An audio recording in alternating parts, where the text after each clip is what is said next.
लोकसभा चुनाव में अब बहुत कम वक्त रह गया है और ऐसे में वो जो बातें चल रही थी कि कांग्रेस को उम्मीदवार नहीं मिल रहे, कांग्रेस को कहीं पर भी लोग नहीं मिल रहे जिन्हें टिकट दे, ऐसी सारी बातों पर बहुत सी जगह मोहर लग गई है और बहुत सी जगह ऐसा भी हो रहा है कि टिकट जिनको दिया है और जो गठजोड़ किया है, उन सब के बावजूद भी कांग्रेस किसी भी सिचुएशन का हल नहीं निकाल पा रही है।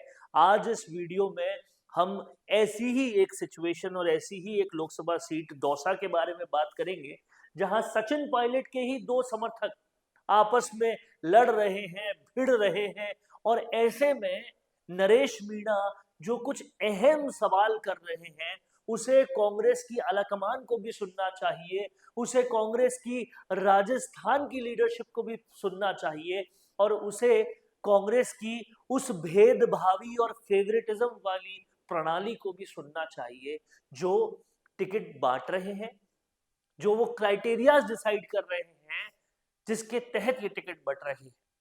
ये स्वार्थ की राजनीति कब तक चलेगी, इस पर कहीं ना कहीं बात होनी बेहद जरूरी है, जो इस वीडियो में हम करने वाले हैं। आप इस वीडियो के आखिर तक बने रहिएगा और अगर आपने राजस्थान संवाद को अभी तक सब्सक्राइब नहीं किया है तो तुरंत कर लीजिए, ताकि आपको राजस्थान की खबरों के विश्लेषण, सबसे दिलचस्प विश्लेषण वक्त रहते मिल पाए।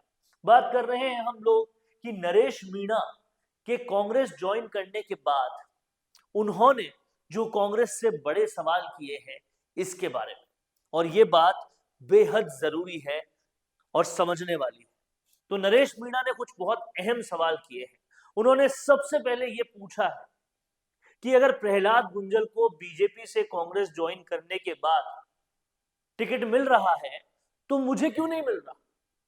और यह सवाल उन्होंने बहुत ही रोते हुए गले और कुंठित होते हुए मन से किए हैं, जिनको सुना जाना बेहद जरूरी है। दूसरा सवाल उन्होंने ये किया है कि अनिल चोपड़ा जैसे युवा को अगर टिकट मिल रहा है तो फिर नरेश मीणा को क्यों नहीं। और तीसरा और अहम सवाल जो उन्होंने किया है वो ये है कि कांग्रेस जो है वो क्या करेगी और सचिन पायलट क्या करेंगे। उनका एक अहम सवाल ये भी है कि विधायक जो ऑलरेडी है मुरारी लाल मीणा, उन्हें आप सांसद का टिकट दे रहे हैं और जो उस क्षेत्र में इतना लोकप्रिय है उसकी तरफ देख भी नहीं रहे। ऐसा क्यों हो रहा है।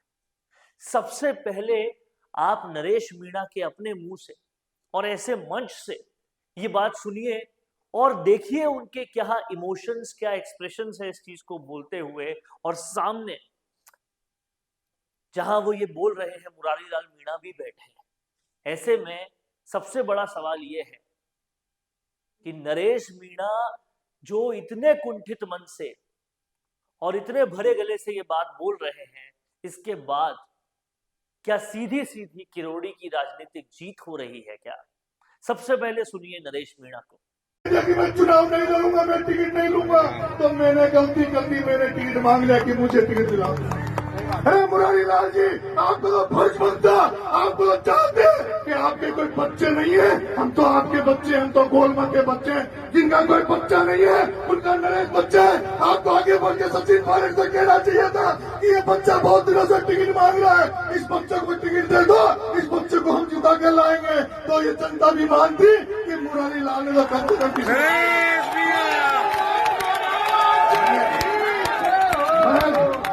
मुझे कल से नींद नहीं आ रही, मुझे कल से नींद नहीं आ रही। अनिल चोपड़ा को टिकट मिल जाता है, प्रहलाद गुंजल कल कांग्रेस ज्वाइन करता है, उसको टिकट मिल जाता है। राहुल कस्बा कांग्रेस ज्वाइन करता है, उसको टिकट मिल जाता है। और नरेश मीणा से कहा जाता है तुम्हारा भी टिकट में नाम है, तुम भी ज्वाइन कर लो, तुम्हें भी टिकट देंगे। मुझे ज्वाइन भी करवा ली, मेरी जात भी बिगाड़ ली। मैं 27 तारीख की तैयारी कर रहा था और मुझे कांग्रेस ज्वाइन करा के और रात को नाम आता कि नहीं नरेश तुम्हारा कोई नंबर नहीं। क्या या तो आप सब लोग से कह दो कि नरेश तेरे लिए राजनीति में जगह नहीं है, नरेश तुझे कभी नहीं बनने देंगे, तू घर चला जा, जिस बारह से है वहीं जाके खेती बाड़ी कर। मैं तैयार हूँ सब पंच पटेलों, ऐसा मौका दोबारा नहीं मिलेगा। आप इसी मंच में नरेश को कह दो कि नरेश चुनाव मत ले, नरेश राजनीति छोड़ दे। मैं बजरंग बली की कसम खा रहा हूँ, उस भक्त प्रहलाद की कसम खा रहा हूँ, नरेश जिंदगी में कभी चुनाव नहीं लड़ेगा, नरेश जिंदगी में तुम्हारे बीच कभी नहीं आएगा, ये मैं आपसे वादा करने जा रहा हूँ। लेकिन मुरारी लाल जी सांसद बन जाएंगे, मुरारी लाल जी सांसद बन जाएंगे, फिर ये बेटी बेटी है, ये 2 साल से विधायक बन जाएगी। अरे मुरारी लाल जी, सविता भी सांसद का चुनाव लड़ ली, 5 चुनाव वो लड़ ली, आप एमएलए बन गए, अरे आप सांसद बन जाओगे, फिर मेरा क्या होगा, फिर मेरे जैसे बच्चों का क्या होगा। मैं आपसे निवेदन करना चाहता हूँ कि या तो मुरारी लाल जी आप आज फैसला करो, क्योंकि जिस तरह से सुनील शर्मा का टिकट वापिस हो गया था, आप चाहो तो आज भी टिकट। अब समझने वाली बात यह है कि नरेश मीणा का ये भाषण बहुत ही इमोशनल भाषण था और ये कांग्रेस के अहम पे सवाल उठाने वाला भाषण था कि आपने अगर टिकट दे दिया प्रहलाद गुंजल को, अगर टिकट दे दिया आपने अनिल चोपड़ा को, तो क्यों उन्हें पीछे रखा। अब सबसे बड़ा सवाल ये उठता है, क्या अब कांग्रेस का सपना फिर से सपना रह जाएगा कि किरोड़ी लाल मीणा की कंस्टिट्यूएंसी में घुसकर वो कांग्रेस का फिर से परचम लहराए और बीजेपी का 25 में से 25 सीटों का रिकॉर्ड तोड़े। अगर ऐसा नहीं होता है तो ये कांग्रेस के लिए एक बहुत ही बड़ा चैलेंज होगा, जो कहीं ना कहीं कांग्रेस को और ज्यादा कमजोर कर देगा। ऐसे में अब क्या करेगी कांग्रेस, कैसे करेगी कांग्रेस, देखने वाला बात होगा।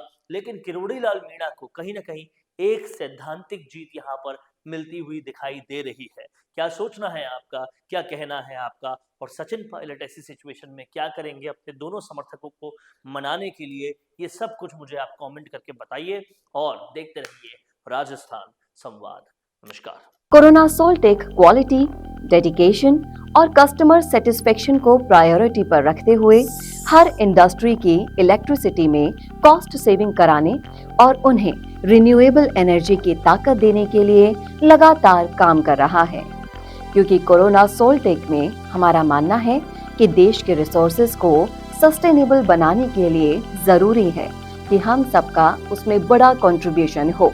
इसीलिए सोलर प्रोजेक्ट्स की टाइमली डिलीवरी करते हुए एक पार्टनर की तरह आपकी इंडस्ट्री को हम अपडेट करते हैं और हमेशा आपकी सर्विस के लिए तत्पर रहते हुए सोलर एनर्जी का पूरा पोटेंशियल आपको मिले, इसी दिशा में काम करते हैं।